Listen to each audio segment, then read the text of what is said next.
The outgoing Dutch Prime Minister, Mark Rutte, has been appointed as the next head of NATO.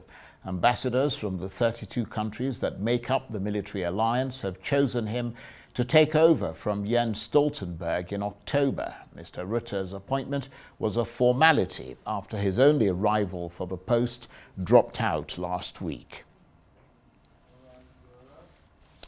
Well, let's cross live to London and speak with Arise European Affairs analyst Dr. Marek Laskiewicz, who is on the line from the British capital. Good to see you, Dr. Laskiewicz. So the new head of NATO is the outgoing Dutch Prime Minister, Mark Rutte. He's well known on the international stage, something of a consensus builder.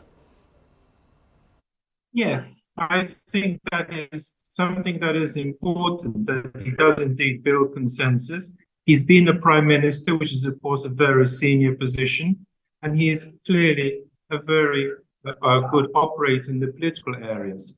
I'm not sure, however, that he's necessarily the right person in the sense that he comes across not necessarily as a very strong man, and what Russia needs now, someone in NATO, is someone they know will oppose them resolutely, and his checkered past in this respect is unhelpful because he has actually been in some ways pro-Russian in the past.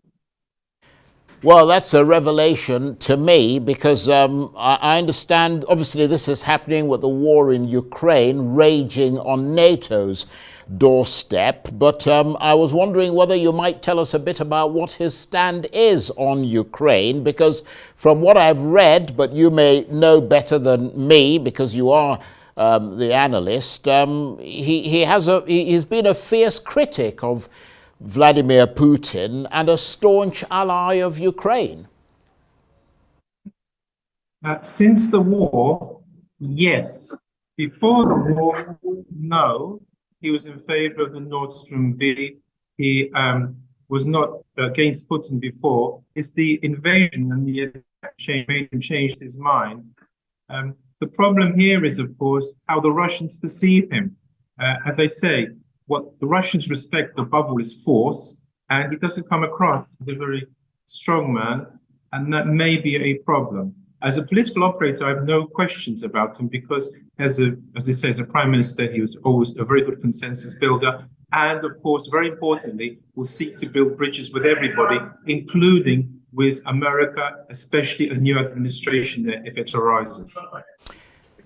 Yes, and that's an important point about the United States. I understand he's even got a warm relationship with Donald Trump, and those are skills he might be required to use again, mightn't he? Especially as uncertainty hangs over America's future attitude towards NATO. Donald Trump, in two respects, is a very difficult person to deal with. First of all, he's made it quite clear that the Americans are shouldering the whole of the brunt of the NATO burden, whereas he feels that European nations should pay more. And here, alas, the Dutch have only recently managed to spend 2% of their budget on defense, which is exactly the sort of thing which Trump disliked.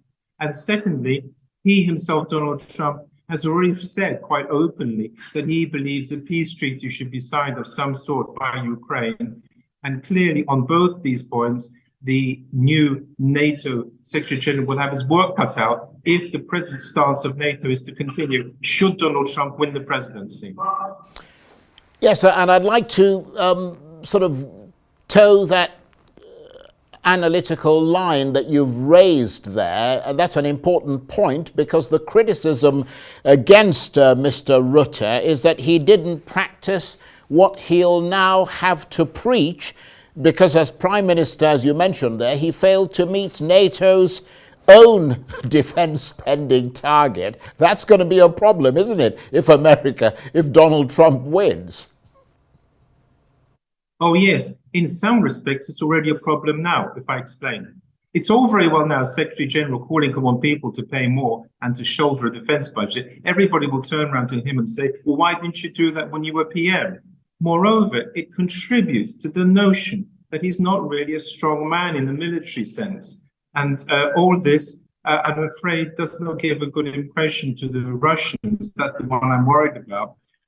And the other aspect here is that we're only talking about 2% of the GDP.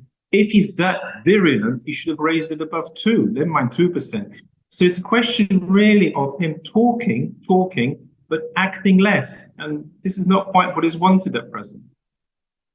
So, I mean, when you combine that fact of his not raising his country's spending, defense spending on NATO, and you add that to the war in Ukraine, the uncertainty around what's going on in America, the fears about whether or not he'll stand up to Vladimir Putin, what sort of picture do you see going forward? I mean, you're very good at making these predictions.